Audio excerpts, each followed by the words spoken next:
Okay, hello again. This is our last video of the day. It is a gear shift. It's a different topic. The topic is writing, and we're going to go back to that PowerPoint that I posted last week. In week one, it's called Essay Development. So I will give you a chance to click your way over there, and we're going to go through these slides together. There's 12 slides. We went through a few of them last time, but I want to finish up with those today. Okay, so if you're following along with me, looking at slide number one is basically nothing. Slide number two, is the process of writing. Now we talked about this last week in terms of planning the essay or the paragraph, whatever it is you're writing. And this time around, we want to just go into more depth with it and talk about how we're going to figure out how we make a paragraph happen, and what do we need to think about when we're writing and when we're getting ready to write. So let me just get into that with you right now. Okay, so we talked about pre-writing, which is understanding the audience. Obviously, it's just me or our classmates. The purpose, well, usually it's to not entertain, but usually it's to argue or to give information. Requirements, they depend on me, what I decide I want to ask you guys to do. Like for our first paragraph, we had to write one paragraph about a certain topic, 6, 7, 8, 9, 10 sentences, depending on you. Time restrictions, there really weren't any as long as it was due, yesterday or Sunday at 6. Generate ideas, we talked about that, talked about different methods of generating ideas, what works for you. Again, that's very specific, whatever you want to do, that whatever works for you. I don't have to see it or know about it. As long as you can rely on this method over and over and over again, it will work perfectly fine. Planning your organization. If you just have one paragraph, of course, you need to do your introduction sentence, your topic sentence, your support sentences, and then your conclusion sentence. And then that's how we do that. Writing, obviously, that's the hard part. Writing your drafts, managing your time, and proofreading. Those are crucial. That was so important. A lot of my students, they are not good at that, and I have to say it wasn't great for me when I was a young student as well. But please proofread. Take your time, and then make sure you leave time to read what you have written before you submit. You'll find a lot of silly mistakes that way. Okay, and conferencing about your ideas. Share ideas with students. With classmates, with other teachers. Share them with me. Share them with a roommate. Share them with your parents. It doesn't matter. Just get someone else's eyes on your paper and see what they say. Could always help you. Could never hurt you. Okay, so we're looking for the major points of a writing assignment: organization, development, grammar, vocabulary, and mechanics. Mechanics being, do you have your paper looking the right way? Does it have the right margins? Is it double spaced? Does it have the indent? Does it have correct spelling and correct punctuation? Those are your components of mechanics. Okay, so that is the first or second slide. Moving on to slide number 3, understanding the assignment. If I ask you a question and you don't understand the question, please do not sit there sweating, freaking out. Ask me. Ask your teacher. Say, I'm sorry, can you explain this prompt? What are you asking for? The teacher will be very happy to explain, because the students can't be successful unless they understand the writing topic. Okay. If I'm asking you to explain, you better explain. If I'm asking you to convince me, you better argue. If I'm asking you to compare, you better compare 2 or more things. Don't just talk about one of them, talk about both of them. If I'm asking you to describe, you better give me a lot of adjectives and examples. Okay, so please pay attention to the keywords, the verbs that I'm asking for. Okay, requirements are usually, how long is it? Do I want a specific font? Yes, I almost always want 12 points. Do I want double spaced? Yes, I always want double spaced. I can't read it very easily without that. If I want 2 pages, I'll tell you. If I want a specific number of words, I will tell you. Definitely, those are really important. Okay, who's my audience? In this class, it's going to be the audience of us. the peers, the classmates, and me. So if you think you have to explain some topics because we don't know, go ahead and explain it. If you think it's common knowledge, then don't explain it. We know. Okay. Moving on to slide number 4 here. We're talking about generating ideas. We already did this part. We did this last week where we tried to do free writing or listing or clustering, and maybe those were successful for you. Maybe you just like to think in your mind. I know I do, and I think Kay mentioned he likes to do that. So it doesn't matter. Whatever strategy works for you, stick with that. As long as you can rely on it to get ideas, that's great. I'm really excited you found one. If you have a problem with that, then I would suggest trying something that we've never done before, that you've never done. The free writing, the listing, the clustering, an outline, anything, whatever works for you. Use what you know to make your ideas. Whatever you read, whatever you live through, those are going to provide the ideas. We've done the pre-writing exercise already, that last week. Okay, generating your ideas.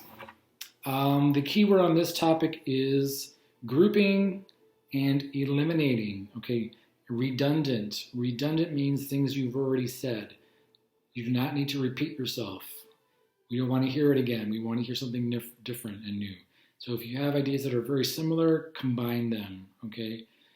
In a good essay, you probably need 3 ideas. If you have 3 good ideas, you're really in a great position to write, okay? I don't like to make an outline, but some people really love it, okay? If you want to make an outline, say, okay, you've got your topic, your thesis statement, and your 3 paragraphs of support, and that's a great way to start your outline, okay? We can go over outlines in detail. I'd be happy to do it. I'm going to share a couple of examples with you a little bit later on, not today, but I will share a fantastic example of some outlines for different kinds of papers. We're only going to write 1 essay in this class. We're going to write mostly paragraphs, but even an outline of a paragraph couldn't hurt you, and there'll be one coming up in the slideshow in a few slides, okay? If you want to change or add or remove ideas, you have total permission because why? You're the writer. You're in complete control. Okay, as long as I can follow along, I'm happy. Okay, if there's a question, please let me know. We're going to move on to pre-writing 3. Organizing, organizing, organizing. If I cannot tell your position or thesis, that's a problem. That should be very clear. If I cannot identify your supporting points, that's a problem. I need to know what are they. I need some details, okay? Those are things that you really need to work on, okay? I should be able to tell what's your thesis statement and what are your supporting points, and I hopefully will have some examples or details to support that, okay? Everything is in support of the thesis. Doesn't matter what it is, okay? For example, going back to our topic from last week, the example of the big family or the small family, you can say, I prefer the small family or I can prefer the big family. You cannot prefer both. You cannot say they're both okay. You have to pick one and then say why. All right. If there's a question on that, let me hear it. Okay, so writing an essay, a topic, sentence, and a thesis statement. A thesis statement is going to be the overall point of the entire essay. A topic sentence is basically just for a paragraph, okay? Every paragraph has a topic sentence, but an essay only has 1 thesis statement, okay? So, for example, let's say that I want to argue that the Tokyo Olympics should be postponed, which they are. So I don't have to really argue that because it's already happening. But let's just say, I can say my thesis statement would be, the Olympic Games in Tokyo must be postponed for several reasons. That's my thesis. And then the first paragraph will be, the first reason that the Tokyo Olympics should be postponed is because of health. And then I write about that. That's a topic about health. And the second reason is that they should be postponed due to economic uncertainty. And I write about economic uncertainty with regard to the Olympic Games. So everything supports the topic within the paragraph, and then each paragraph supports the thesis, which I said at the very beginning of my paper. Okay. What's the purpose of an introduction? An introduction is going to tell the reader, what is this about? The reader picks up your paper. They don't know what's going on. You have to tell them, okay? You could say, The Olympic Games are a tradition dating back to ancient times. People look forward to the Olympic Games every 4 years. So you're bringing me into the world of the Olympic Games. And then you say, however, this year there's a different situation. People are afraid. There's a lot of health risks. So for these reasons, we should postpone the Olympic Games. So I got very big and I get down to a very specific thesis statement. But you have to introduce it. You can't just surprise me with a thesis statement. You got to introduce it. Okay. Different types of support in body paragraphs. You can give examples. You can give statistics. You can give personal experience statements. Anything that supports your thesis will be very helpful. Okay. Conclusions. There's several elements that are always there. You must restate your thesis in different words. I'll say it again. You must restate your thesis. You're going to paraphrase yourself in different words to restate your thesis, to remind me of the thesis. You're going to summarize your supporting points. You probably had 3 or 4. You're going to summarize those in your conclusion. And then you're going to hit me with a wow moment. You're going to say, if we postpone the Olympic Games, the world will be a happier place when the athletes are ready and the health risk is over and we'll have a fantastic Olympics. So you want to make a prediction, or you want to make a bold statement, or you want to make what we call a call to action, where we must do something. You want to make the reader do something. You want to ask them for something. That's a call to action. That's the wow moment at the end of a conclusion. Okay. So organizational patterns of essays. We can do a few. We can do entertainment. We can do argument. We can do information. We can combine those things. Okay. Patterns. We can do comparisons. We can do descriptions. We can do cause and effect. We can do narrative, which is like a story, a process. We can do, what else can we do? You know what? I think I have 4 patterns and I can't think of another one. If I can think of another pattern, I'll share that with you. But we have the 4 that I mentioned. I'm sure there's another one, I just can't think of it. I'll think of it later for you guys. Okay. Can you use more than one pattern? Absolutely. But probably in one paragraph, you want to use one pattern at a time. If you want to switch to a different pattern in a different paragraph, that's perfecto. You can do that too, if you like. Okay. So moving on to the next paragraph, here is how it's organized. Okay. Like I said, the main parts of a paragraph, it's like a sandwich. We have our topic sentence at the top. We have the body, which is all the support. And then we have a conclusion, which is going to kind of tie everything up together and either move on to the next paragraph or be the end. Okay. So start off this paragraph, introduce your topic, give me your topic sentence. What is the topic going to be about? Okay. We have 2 examples right here about uniforms. So the first one, wearing school uniforms will make their lives easier. So explain how it will make their lives easier. In letter B, you can say school uniforms will reduce conflict among students. So how will it reduce conflict? Give examples of that. Okay. Concluding sentence says, for these reasons, school uniforms will reduce conflict. And you wrapped it up. You made a final comment. You summarized yourself. Okay. And I know I'm going pretty quickly. We will go over any questions you guys have about this process. Okay. Moving on to the next paragraph, it's the introduction. First thing we see is the big triangle on the right side, because you want to get from very large down to very small. So you want to move from general to specific. Like I started off my example with, the Olympic Games have been in tradition since ancient times. Very, very big. But then I get down to the fact that I want to postpone the Tokyo Olympics this year. It's very specific. So I got big and I became small. Okay? You'd like to have a hook. A hook is literally a hook. Get my attention. Tell me why I should read you. Okay? My ultimate example of a hook was some mail I got a couple of years ago from a theater company that I go to sometimes. And they were doing a new play. And they want me to buy tickets. So they sent out a mailer. The purpose of the mailer was for me to buy tickets. They're trying to convince me to buy tickets. They need to get my attention. They wrote what I think is an amazing hook. The hook was a sentence. It was a question. The question was, why can't a boy be a princess? And I was like, what? What? What? Blah, blah, blah, blah. And that got my attention. That was a great hook. It got my attention.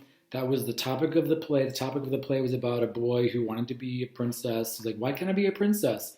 It's about gender and like why is gender specific and can a kid be whatever they want to be? But they made it so it got my attention. I'm like, why can't a boy be a princess? That's amazing. So of course I went to see the show and it was really cool.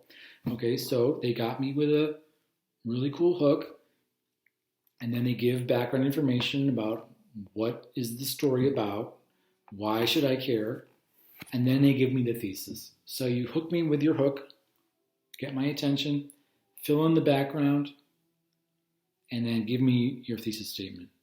Okay. For example, if you say, why can't a boy be a princess? That's a hook. Then you want to say, children these days are getting more and more comfortable expressing gender identity and being free to move between traditional male, traditional female roles. That's kind of the background. And then you could say, in today's society, it's important that children be allowed to express their gender identity. That's your thesis. That is an opinion. Okay. Because I said it's important. That's an opinion. Okay. So my thesis is about that it's okay for kids to want to express gender identity, whether it's male or female or in between or none of the above. So I've given you the topic. It's about gender identity for kids. And my idea is that it's important to be able to show that, whatever you're feeling.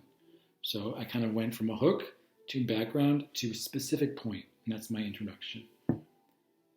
Typically, I'm looking for my thesis at the very, very end of the first paragraph. That's where I'm going to look for it. Okay. We're going to go into this more detail next time. In the body of the essay, we're going to answer the question, why? Why should the Olympics be canceled or postponed? Why is it important for kids to express a gender identity? Why is it important for anything? You have to have reasons. Each body paragraph is going to be dedicated to one reason. Okay? You want to use logic. You want to use organizational patterns like saying, another reason is blah, blah, blah. Or however, blah, blah, blah. You want to make sure the reader can follow you. If I cannot follow you, then I get very confused and I just don't know what's going on. Okay? So you can only have one big idea per paragraph. If you have more than 3 ideas, pick the best 3. Just write 3 for us. If you want to write more for later, that's amazing. But we're going to just write 3 ideas. We're going to have a 5-paragraph essay. Okay. So usually your thesis will give me a preview of what is coming up in the paragraphs so I can know where each paragraph will be related to the thesis. Okay. I'll give you an example of that as well for next time.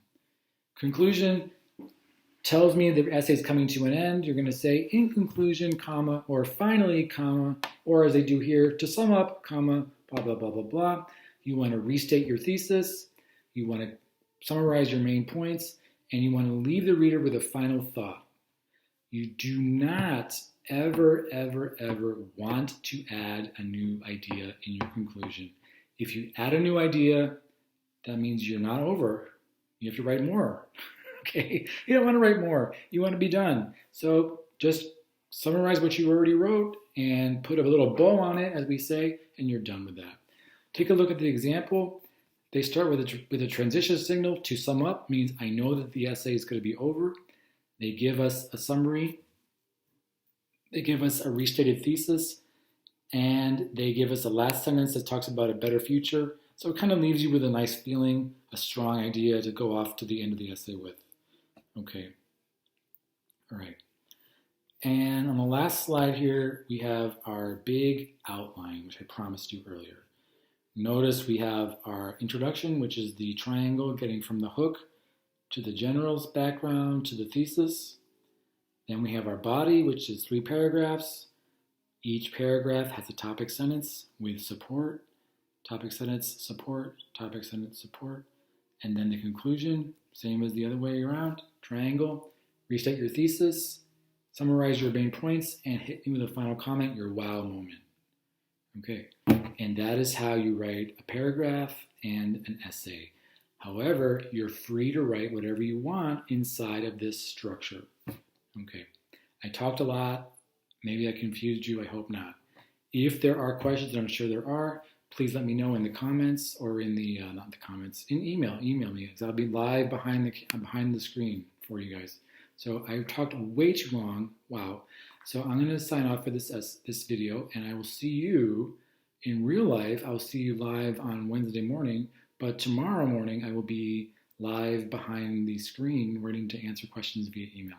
So let me know how it's going for you. Thanks very much. I'll see you soon.